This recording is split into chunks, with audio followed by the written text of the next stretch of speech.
इस वक्त हमारे साथ जम्मू कश्मीर नेशनल कॉन्फ्रेंस के सीनियर लीडर मुजफ्फर इकबाल खान भी हमारे साथ जुड़ चुके हैं। मुजफ्फर इकबाल जी, आपका भी बहुत स्वागत है, बहुत इस्तकबाल है न्यूज़ 18 JKLH में। मैं तेजेंद्र जी आपके पास आना चाहूँगा। तेजेंद्र जी, देखिए, साउथ से हमने शुरू किया था और उसके बाद नॉर्थ इंडिया, फिर हम गुजरात और महाराष्ट्र भी चले गए और ज़्यादातर स्टेट के जो एग्जिट पोल हैं वो हमारे पास आ चुके हैं। हमारे कोई पैनलिस्ट ये कह रहे थे कि एनडीए का जो टारगेट था साउथ में वो ये था कि 50 सीटें अगर एनडीए को साउथ में मिल जाती तो उससे बेहतर होगा, और जो एग्जिट पोल बता रहा है वो यही बता रहा है कि 50 सीटें एनडीए को साउथ में मिल सकती हैं। और इसके अलावा जब आप नॉर्थ में आइए तो यूपी, बिहार हो या दूसरे और जो स्टेट हैं, हिंदी बेल्ट के खासतौर से जो स्टेट हैं, यहां पर एनडीए का दबदबा दिख रहा है। सोडी जी। देखिए हुरेरा, जो नॉर्थ की हिंदी स्पीकिंग बेल्ट है वो हमेशा से बीजेपी का स्ट्रांग होल्ड रहा है जी। इस बार अगर आपको याद होगा, बीजेपी का जो प्राइमरी फोकस था वो साउथ की कई स्टेट्स थी। अगर आपको याद होगा, प्रधानमंत्री Narendra Modi, union home minister Amit Shah और कई बीजेपी के सीनियर लीडर लगातार साउथ पे उनका फोकस था। लगातार रैलियां हो रही थी, लोगों को वहां पर रुझाने की कोशिश की जा रही थी और कहीं ना कहीं जो एक टारगेट सेट किया गया था साउथ का कि लगभग 50 के करीब सीटें वहां से निकाली जाएं बीजेपी द्वारा, वो कहीं ना कहीं जो हमारा एग्जिट पोल है वो दर्शा रहा है कि बीजेपी अपना वो टारगेट जो है वो अचीव कर लेगी। नॉर्थ की अगर आप बात करें, नॉर्थ में आपको कई ऐसी स्टेट्स दिख रही हैं, या वेस्ट की आप बात करें, वेस्ट बंगाल की बात करें, वहां पर भी जो अभी आप फिगर्स की बात करें तो बिल्कुल साफ दर्शाता है कि तृणमूल कांग्रेस जो है, टीएमसी जो है, उनको कितना लॉस हुआ है और बीजेपी को वहां पर फायदा होता हुआ हमारे एग्जिट पोल में नजर आ रहा है। तो ये साफ दर्शाता है कि कहीं ना कहीं जो एक टारगेट सेट किया गया था कि इस बार जो बीजेपी ने साउथ में 50 का टारगेट सेट किया था, हो सकता है कि वो नंबर वो अचीव कर लें क्योंकि एग्जिट पोल में वही नंबर आ रहा है। और जैसे अभी हम बात कर रहे थे जो नॉर्थ की स्टेट्स को लेकर, तो नॉर्थ की स्टेट्स में भी वो फिगर जो है वो लगभग एक्सपेक्टेड लाइंस पे है। जिस तरह अभी हम बात कर रहे थे, मध्य प्रदेश की आप बात कर रहे थे, तो वहां पर टोटल 29 स्टेट्स हैं जिसमें बीजेपी के ही खाते में 26 से 29 सीटें जाती हुई नजर आ रही हैं। और इंडिया ब्लॉक जो है वो एमपी में, तेजेंद्र जी, मध्य प्रदेश की अगर बात करें तो अभी तो ये एग्जिट पोल है, लेकिन मध्य प्रदेश में जहां तक मुझे याद आ रहा है 2019 में क्लीन स्वीप किया था एनडीए ने। इस बार इस एग्जिट पोल के मुताबिक 3 सीटों का या 4 सीटों का नुकसान एक तरह से होता दिख रहा है, हालांकि ये भी एग्जिट पोल है। देखिए एंटी इनकम्बेंसी तो थोड़ा बहुत रहता है, लेकिन आप देख लीजिए जिस तरह का रुझान आ रहा है वो बिल्कुल एंटी इनकम्बेंसी को रिजेक्ट कर रहा है। देख लीजिए, अगर आप 29 में से 3 सीटें लूज भी कर जाते हैं पूरा क्लीन स्वीप करने के बाद, तो उसे आप लॉस नहीं कहेंगे क्योंकि लोगों के भी कई इश्यूज होते हैं जिस इश्यूज पे लोग वोट डालते हैं। लेकिन आप देख लीजिए कि मोर देन 95% आप सीट्स को रिटेन कर रहे हैं, तो ये एक बहुत बड़ी अचीवमेंट है 5 साल वहां पर उन सीट्स पे रहने के बाद। अब जिस तरह आप महाराष्ट्र की बात कर रहे हैं, टोटल 48 सीट्स में एनडीए के खाते में 32 से 35 सीटें जाते हुए नजर आ रही हैं। गुजरात फिर से क्लीन स्वीप है, 26 की 26 सीटें बीजेपी के खाते में जाती हुई नजर आ रही हैं। जो गोवा की 2 सीटें हैं उनमें 50-50 का रहेगा, 1 सीट बीजेपी के खाते में है और 1 सीट जो है वो कांग्रेस के खाते में है। राजस्थान की बात करें, 25 सीटों में से 18 से लेकर 23 सीटें जो हैं वो एनडीए के खाते में जाती हुई नजर आ रही हैं और सिर्फ 2 से 7 सीटें जो हैं वो इंडिया ब्लॉक और कांग्रेस के खाते में जाती हुई नजर आ रही हैं। छत्तीसगढ़ की बात करें, 11 सीटें हैं, 11 में से 9 से 11 सीटें जो हैं वो फिर से बीजेपी के और एनडीए के खाते में जाती हुई नजर आ रही हैं। तो कहीं ना कहीं आप ये चीज देख लें कि बीजेपी ने अगर कहीं 1-2 सीटें लूज की हैं, हमारे एग्जिट पोल के मुताबिक कई ऐसी जगहें हैं जहां पर बीजेपी ने गेन भी किया है। तो कहीं ना कहीं ये लग रहा है कि अगली जो सरकार होगी 4 जून को फिर से किस तरफ किसकी सरकार होगी, ये एग्जिट पोल ने वो इशारा दे दिया है। और 4 जून को इस एग्जिट पोल पे सिर्फ जो है ईवीएम जब खुलेंगे तो कहीं ना कहीं बिल्कुल इस वक्त आसाम का डेटा भी हमारे पास आ चुका है। एग्जिट पोल आपको बता दें कि आसाम में लोकसभा की टोटल 14 सीटें हैं और इन 14 सीटों में आसाम में एनडीए को 10 से 13 सीटें मिलती दिख रही है, इंडिया ब्लॉक को 2 से 5 सीटें और अदर्स को 0 से 1 सीट मिलती दिख रही है। आसाम में लोकसभा की टोटल 14 सीटें हैं और इन 14 सीटों में एनडीए को 10 से 13 सीटें मिलती दिख रही हैं हमारे एग्जिट पोल में। इसके अलावा इंडिया ब्लॉक को 2 से 5 सीटें और अदर्स को 0 से 1 सीट मिलती दिख रही है आसाम में। तो आसाम में भी एनडीए के लिए जो एग्जिट पोल है वो शानदार नजर आ रहा है। जी तेजेंद्र जी।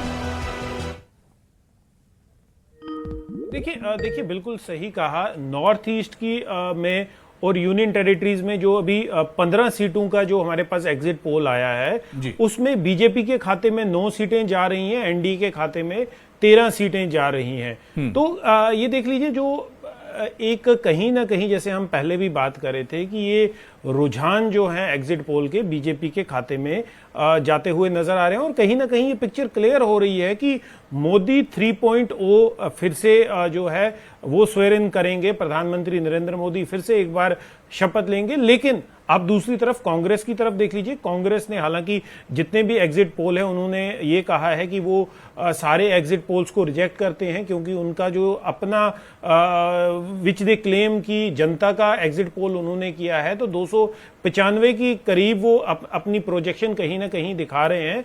तो कांग्रेस को फिर से कहीं ना, अगर आपको याद होगा पिछली इलेक्शन में भी 2019 में भी कांग्रेस का जो माइंडसेट था वही यही था कि कांग्रेस हर चीज को रिजेक्ट करती रही, लेकिन बाद में फिर जो रुझान थे वही नतीजे में बदले और प्रधानमंत्री नरेंद्र मोदी ने उस वक्त एनडीए 2.0 को लीड किया।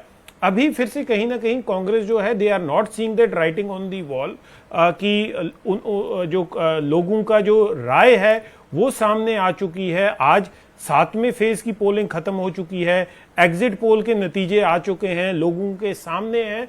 तो कांग्रेस को कहीं ना कहीं इस चीज को एक्सेप्ट करना चाहिए कि अगर एक आप कह लीजिए कि किसी एक जगह का जो एग्जिट पोल है वो गलत होगा, लेकिन मोस्टली जितने भी एग्जिट पोल अभी हो रहे हैं वो कहीं ना कहीं एनडीए को, बीजेपी को क्लियर मेजॉरिटी दे रहे हैं। और 4 जून को जब ये रिजल्ट आएगा तो तब ये जो एग्जैक्ट नतीजे हैं सब जनता के सामने आ जाएंगे और कांग्रेस को तब ये बात माननी पड़ेगी कि जितने भी एग्जिट पोल थे साइंटिफिक तरीके से हुए हैं, किसी भी मीडिया हाउस का कोई पर्सनल बायस नहीं था। लोगों से जो सर्वे किया गया, लोगों के से जो सैंपलिंग की गई वो लोगों के सामने आज रखी गई है। जी बिल्कुल। मैं गोविंद मिश्रा जी, मेरी आवाज आप तक आ रही है? ठीक है। मैं मुजफ्फर इकबाल खान जी आपके पास आना चाहूंगा। मुजफ्फर जी, अब जम्मू कश्मीर का डेटा तो कुछ देर में हमारे पास आने वाला है, उस पर भी हम आपसे चर्चा करेंगे, लेकिन अभी तक जो एग्जिट पोल है उसे आप किस तरह से देखते हैं? साउथ से लेकर नॉर्थ तक और गुजरात से लेकर महाराष्ट्र तक जो एग्जिट पोल न्यूज़ 18 के पास है उस पर आपका रिएक्शन जानना चाह रहे हैं। अबू जी, मैं एग्जिट पोल को मैं आई डोंट क्वेश्चन देम। आपकी ऑनेस्ट और सिंसियर एफर्ट्स होते हैं कि आप कुछ सैंपल लेते हैं और उनसे ओपिनियन लेके अपना ओपिनियन बिल्ड अप करते हैं जी, लेकिन इसमें कितनी एक्यूरेसी है that depends upon your professionalism. जो लोग कलेक्ट करते हैं तो उसके प्रोफेशनलिज्म पे एक्यूरेसी कितनी है, मतलब we can not doubt it. हम ना तो इंटेंशन डाउट करते हैं, हो सकता है लोगों का जो मूड होगा। अब डेमोक्रेसी में ये बात तो है कि भाई फाइट करते हैं, लेकिन जिस दिन काउंटिंग होती है उस दिन सबको तस्लीम करना पड़ता है लोगों का फैसला। सबसे बड़ा फैसला जो है वो लोगों का फैसला है। अगर वाकई ही लोगों का फैसला जो एनडीए के हक में होगा तो सबको तस्लीम करना पड़ेगा, बिल्कुल। अगर उनके खिलाफ होगा 4 को, लेकिन this is all assessment and it can not be said that it is an empirical data.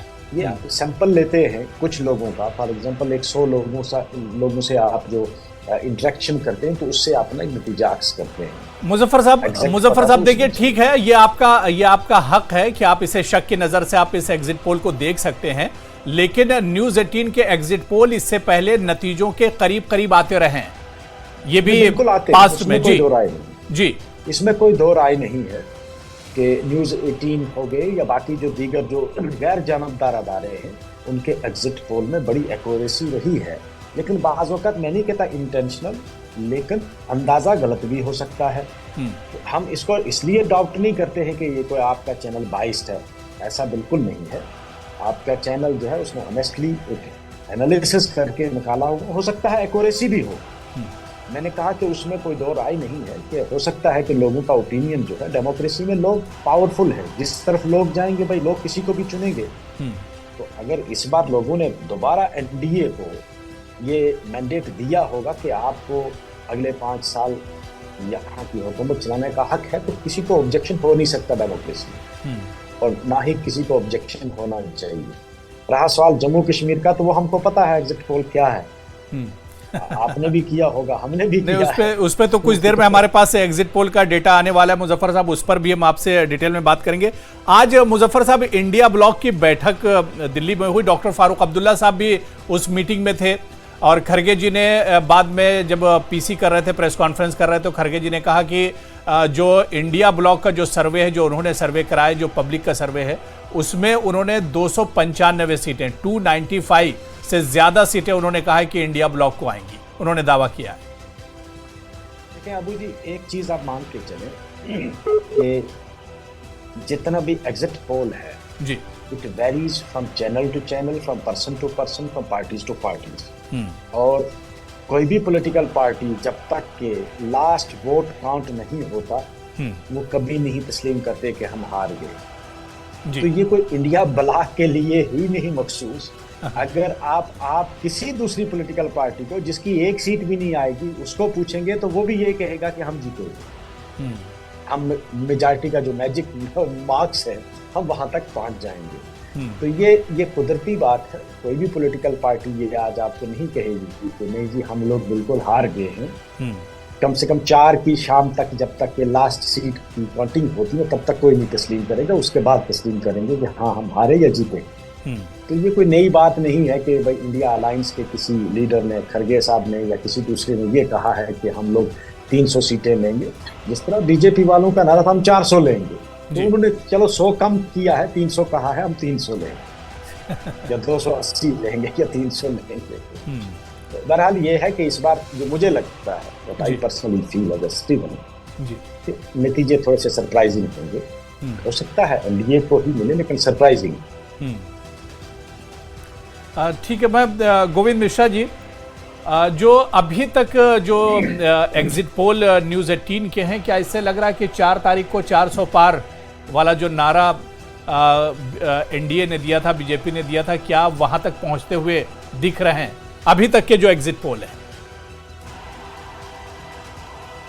पोल आपने दिखाए हैं, और ये जैसा कि लगता है कि और जैसा ये नॉर्थ इंडिया के भी सारे आपके रिजल्ट हैं, इससे ये तो लगता है कि 400 के पार तो शायद बीजेपी या उनके अलायंस नहीं जाएंगे, लेकिन हाँ 350 तक की भी फिगर शायद हो जाए, क्योंकि ये जैसे अलायंस जैसे कि आपके जो ये सीटें आई हैं एमपी में, राजस्थान में, गुजरात में जहाँ पर भारतीय जनता पार्टी ने पूरा क्लीन स्वीप किया है ऑलमोस्ट, तो उससे लगता है और साथ साथ जैसे कि आपका राष्ट्र में है, वहाँ पर आउट ऑफ 48 इनको 32 से 35 सीट इनको मिलती हुई जैसी दिख रही है। तो ऐसा लगता है कि 400 के पार तो शायद ना हो, लेकिन जो इनका पीछे वाला जो इनका अपना रिकॉर्ड है, हमको ऐसा लगता है कि इस बार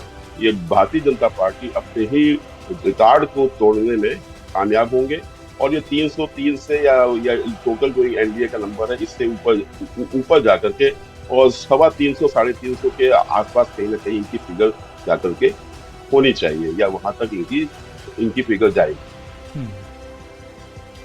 बिल्कुल। मैं तेजेंद्र जी आपके पास आना चाहूँगा। तेजेंद्र जी, क्योंकि अभी जम्मू कश्मीर का डेटा भी हमारे पास आने वाला है, और जम्मू कश्मीर का भी बहुत दिलचस्प है। हालांकि कश्मीर में तो बीजेपी नहीं है, लेकिन फिर भी कश्मीर के चुनाव इतने दिलचस्प हुए हैं, उस पर भी हम बात करेंगे। अपने दर्शकों को भी हम बता दें कि अब से कुछ ही देर में जम्मू कश्मीर का भी जो डेटा है वो हमारे पास आने वाला है, एग्जिट पोल का डेटा हमारे पास होगा। तेजेंद्र जी, लेकिन ये बहुत दिलचस्प हो जाता है। जो सवाल मैंने अभी गोविंद मिश्रा जी से किया था कि 400 पार वाला, क्या 4 तारीख को जब नतीजे आना शुरू होंगे, क्या ये एग्जिट पोल उस तरफ भी अभी इशारा कर रहा है? बीजेपी का जो दावा था, एनडीए का दावा था कि इस बार 400 पार। देखिए हुरेरा, अभी कुछ रुझान एग्जिट पोल के आने बाकी हैं और कहीं ना कहीं लग रहा है कि वो अगर 400 पार नहीं भी हुआ लेकिन उसके करीब कहीं ना कहीं आके ये जो गाड़ी है रुकेगी। लेकिन एक चीज साफ है, इस एग्जिट पोल को अगर आप देख लें कि इस बार बीजेपी ने वहां पर भी इनरोड्स बनाए हैं जहां पर बीजेपी के पहले बहुत कम प्रेजेंस थी। अगर जैसे हम वेस्ट बंगाल की बात करें तो वेस्ट बंगाल में भी ये लग रहा है कि बीजेपी के जो नंबर्स हैं काफ़ी ज़्यादा होंगे टीएमसी जो रूलिंग पार्टी है वहाँ पर ममता बनर्जी की। तो कहीं ना कहीं प्रधानमंत्री का जो कैरिस्मा है लोगों के बीच में जाने का, प्रधानमंत्री का रैलीज करने का, लोगों से इंटरेक्ट करने का, लोगों से 1-to-1 बात करने का, तो कहीं ना कहीं वो लग रहा है कि बीजेपी का और प्रधानमंत्री, देखिए ये जो इलेक्शन लड़ी गई है, एक तो डेवलपमेंट तो मुद्दा रहा, लेकिन प्रधानमंत्री का चेहरा जो है वो इसमें एक बहुत बड़ा मुद्दा रहा है। सबसे ज्यादा पॉलिटिकल रैलीज अगर किसी पॉलिटिशियन ने इस पार्लियामेंट्री इलेक्शन के लिए किए हैं तो वो प्रधानमंत्री नरेंद्र मोदी हैं। सबसे ज्यादा जनसभाओं को संबोधित उन्होंने किया है, सबसे ज्यादा लोगों से वो मिले हैं, सबसे ज्यादा length and breadth of the country में वो घूमे हैं। उनके करीब भी कोई आप देख लीजिए कि अपोजिशन का कोई भी लीडर उनकी जिस तरह की प्रधानमंत्री नरेंद्र मोदी ने रैलीज की हैं तो कोई भी अपोजिशन का लीडर उनके करीब उस नंबर्स में खड़ा नहीं हो सकता।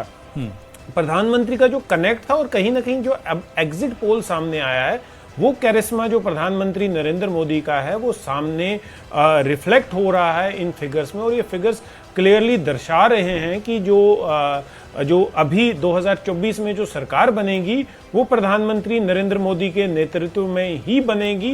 ये जो एग्जिट पोल्स का आंकड़ा है आप देख लीजिए, जो अपोजिशन पार्टीज हैं वो कुछ भी कहेंगे। और अभी जैसे हमारे नेशनल कॉन्फ्रेंस के जो लीडर हैं वो भी ये बता रहे थे कि पॉलिटिकल पार्टी तब तक हार नहीं मानेंगी जब तक आखिरी वोट गिना ना जाए। तो देखिए स्वाभाविक है क्योंकि पॉलिटिकल पार्टीज जो हैं वो उम्मीद पे ही, जितना उन्होंने सब पॉलिटिकल पार्टीज ने एफर्ट किया है, उनको लास्ट वोट तक वो उम्मीद रहेगी क्योंकि ये एक डेमोक्रेसी और एक वोट भी तकदीर बदल सकती है। तो उनकी जो उम्मीद है वो जायज़ है। लेकिन जिस तरह का रुझान आ रहा है वो क्लियरली ये दर्शा रहा है कि जो बीजेपी की प्रोजेक्शन थी, जो प्रधानमंत्री नरेंद्र मोदी की प्रोजेक्शन थी कि इस बार फिर से नरेंद्र मोदी 3.0 की गवर्नमेंट आएगी, तो कहीं ना कहीं जो एग्जिट पोल सामने आ रहा है वो दिखता हुआ नजर आ रहा है।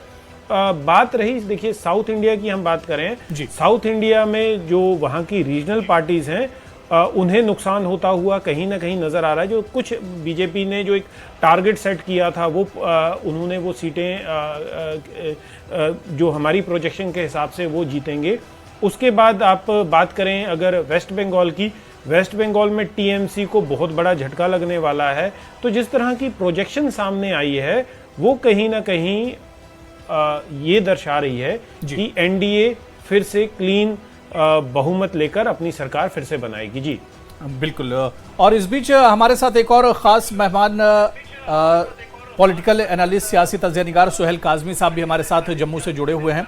सुहेल काज़मी जी, आपका भी बहुत इस्तकबाल है न्यूज़ 18 JKLH में। सुहेल काज़मी जी, न्यूज़ 18 के जो एग्जिट पोल हैं वो अलग अलग स्टेट के अब आना शुरू हो गए हैं, साउथ से लेके जो हिंदी बेल्ट है और फिर गुजरात और महाराष्ट्र या नॉर्थ ईस्ट, तमाम स्टेट के जो रुझान हैं, जो एग्जिट पोल हैं वो आना शुरू हो गए हैं। शुरुआती जो एग्जिट पोल हैं उससे किस तरह आप नतीजा निकालते हैं?